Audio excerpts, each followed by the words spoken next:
I know that you've all seen those pull-up commercials that tell you that you can get your child potty trained with a pull-up. I'm going to share some information that is going to help you figure out if you should potty train with a pull-up or if you should go to underwear from the start. Now, there's pull-ups on the market. There are padded training underwear. There are regular underwear. There are boxers. There are all kinds of options out there. Like everything in parenting, there's so many choices, there's so many decisions to make, and I want to make the decision that much easier for you when you are deciding how to potty train your child. Now, one thing I want to say from the start is there's no wrong way to potty train. There's no wrong decision here. You are going to make the decision on what works best for your family and your child. So let's talk about pull-ups. Pull-ups are basically a diaper, right? Let's be real. There's not much difference between a pull-up and a diaper. Now, with a pull-up, there are not tabs like a diaper. It is a stretchy material usually, or there is a connection on the side that is easy to take on and off. But the idea is that your child is learning how to pull up and down their bottoms on their own. So a pull-up is a great option if you do want that extra security of not dealing with accidents. Pull-up is a great option because it does work like a diaper where it will capture the pee or poop if it happens, right? But a pull-up is like a diaper. Your child is very likely going to treat it like a diaper. They may not understand that this is different than when they were using their diaper to pee or poop, and they may go right there in it. They may not have that understanding that they should go pee and poop in the toilet instead. Now, that doesn't mean that you can't use a pull-up during your potty training experience.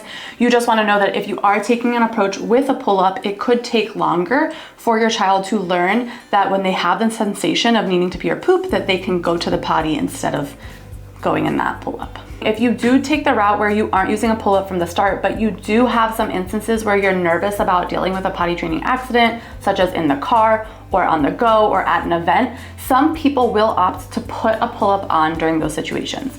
Now, again, you're going to do what is best for your family and your child, but I do want you to just keep in mind that that does mean that your child may learn that when they have the pull-up on, they can pee or poop in it. And it could be a little bit difficult for them to make the connection of when they don't have it on that they're supposed to initiate. Now, some kids do really lean into understanding that a pull-up is that security that they have to pee or poop in it, and that underwear means that they do have to initiate. But oftentimes you have to really work on making that connection first before they're understanding the difference. Let's talk about training underwear. Now, essentially, training underwear are undies that have extra padding in there to absorb if a pee accident happens. Now, typically, they're not going to absorb a very large pee accident, but they may catch some of those small tinkles that start to happen before your child recognizes that they're about to pee. Some kids, when they're learning to use a potty, they may have those little bit of tinkles that happen, and then they pause and catch themselves. That's great. Now, with training underwear, it can be a little bit harder for them to recognize that sensation. They may feel like they can use that as the same way that they would use a diaper. And when that small tinkle starts to happen, they don't catch it and the full accident happens. On the flip side, some kids will recognize that small tinkle and they'll use that as a cue to go potty.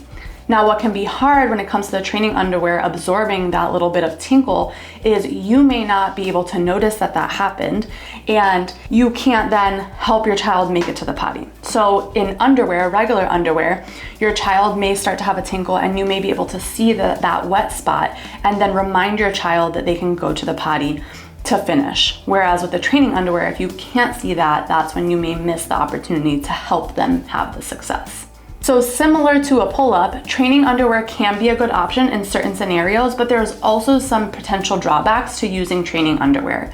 I tend to lean away from using training underwear or a pull-up during the beginning stages of potty training so that I can really help kids learn to recognize their body cues and initiate on them. Some people will suggest putting a pull-up or the training underwear over regular underwear so the child has a feeling of the regular underwear. That's kind of hit or miss. It may work for some kids, it may not work for others. The idea there is that they are getting the sensation of the wet underwear to help them learn that that's not the sensation that they're supposed to feel, but oftentimes they feel the kind of hug of the diaper or the pull-up, and that's what they're leaning into as a cue, which is a cue to pee or poop wherever they are, whatever they're doing, right? And we want them to learn to recognize when they have to go potty and initiate on it. So again, it's really up to you. If you're taking a more gradual approach to potty training and you're giving some opportunities to use the potty, but you still expect that your child is gonna pee and poop in their diaper, then go the pull-up route.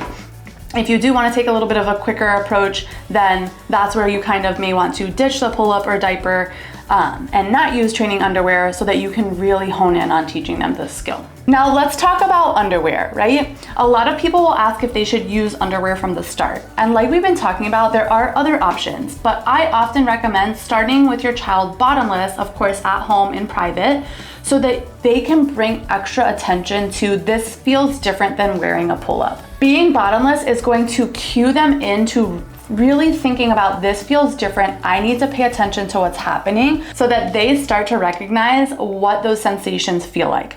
Prior to potty training, they never had to pay attention to these sensations. Now we are trying to teach them to pay attention so that they can initiate on it, right? And use the potty. I do usually recommend starting out bottomless, and as they start to have success, that's when you add the underwear.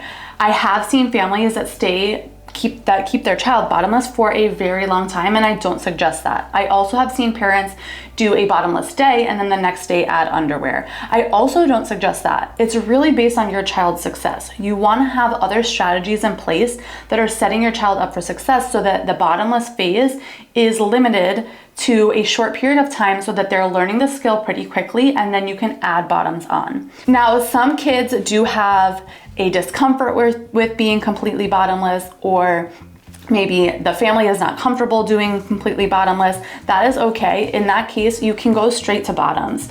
I actually suggest doing shorts without underwear if that's something that you're comfortable with and that your child's comfortable with before adding underwear, so that, again, your child can really recognize that it feels different than wearing a pull-up or a diaper, and they're really tuning into they are learning to use the potty. So underwear, you might not use them right away, but you should be transitioning to them pretty quickly if you're taking a quick approach to potty training. Now, diapers and training underwear, they also have a time and place in potty training. If it's the best option for your family, you can use them. Just know that this is probably gonna be a more gradual approach to potty training, or you're gonna use them more sparingly in certain situations once you do feel confident that your child has that skill and that it's not gonna throw them off. There's no wrong options here. Again, you're gonna do what's best for your family. I strongly believe that that is the most important thing, and that when you follow your intuition and what you feel like is going to be best for your child, and you have strategies that are going to help them learn to use the potty at a pace that feels right for your child and your family, then you will make it to the other side of it without the stress. And that's what I want for you. I want you to potty train your child without stress. I want you to feel confident. I want you to know the strategies that are going to work and adjust as needed based on what is working best. So if you want a strategy that is going to help you do just that, head to the link in the description and I will walk you through the potty training process from start to finish. You even can get some support from me along the way so that if questions come up, you know exactly how to handle that. So again, head to the link in the description. Don't forget to like and subscribe to my YouTube channel so you can get all the best potty training info out there.